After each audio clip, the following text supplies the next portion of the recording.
First up, a reminder that this is a rating summary, not necessarily a review of the film. So the film has been rated for violence, drug references and sex references.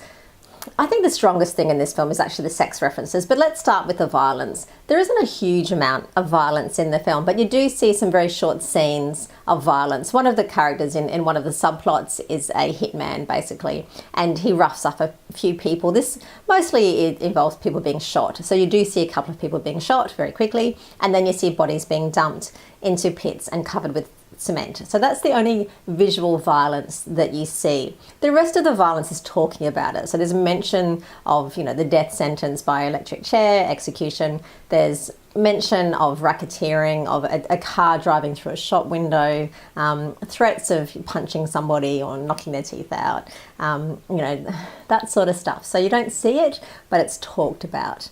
Likewise, blood and gore. There isn't a whole lot. I mean, yeah, you do see these dead bodies once they've been shot and then, chucked into these pits. And you do see a bloody shirt and a bloody towel, but it's not a particularly gory film either. So that's it in terms of the violence.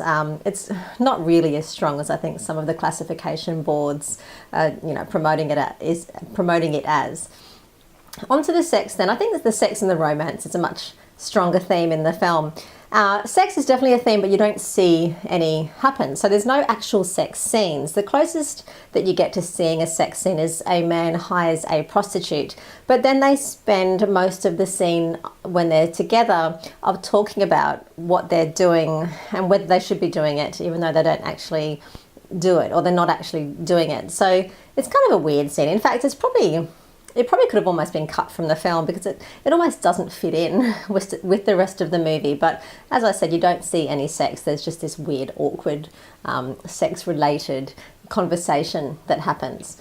The rest of it is about the relationships and particular infidelity. Everyone seems to be sleeping with everybody else. So, a man has a mistress, some other man ends up sleeping with an ex and all that sort of stuff. There's a lot of talk about infidelity in relationships, someone wanting to sleep with someone's sister and that. So it's discussed quite frequently through the film.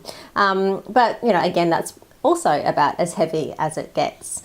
Alcohol and drugs actually have a stronger presence, I think, in the film. There's a lot of alcohol and it's everything: champagne, wine, beer, spirits, quite regularly through the film. A lot of this film is set in bars and clubs. So, of course, there's a lot of alcohol present in the background of the scene and people are holding glasses of alcohol. You don't always see a huge amount of actual drinking, but it just has a strong presence in the film. Likewise, drugs. While you don't actually see people taking drugs or smoking drugs, there's a lot of discussion about drugs and a lot of slang terms for drugs are used throughout the film. So, again, it has a presence, but it's not particularly in your face. Swearing, again, I think the only words that are said, there's one S word and bastard is used once and there's a bit of name calling, but that's it. There's no strong language or profanity anywhere in the film. So overall, that's it in terms of the content. And when you reduce it down like that, it actually doesn't sound too bad. It sounds, and I think it is, actually much more accessible and clean than the rating board has rated it for. But, I guess these things aren't up to me. It is a bittersweet comedy. So for me, the ending, I loved it. I thought the ending was perfect. Other people will find it infuriating. But either way, do let me know what you think when you see the film. And of course, there's a more detailed breakdown of Cafe Society on the website, which is cinemum.net.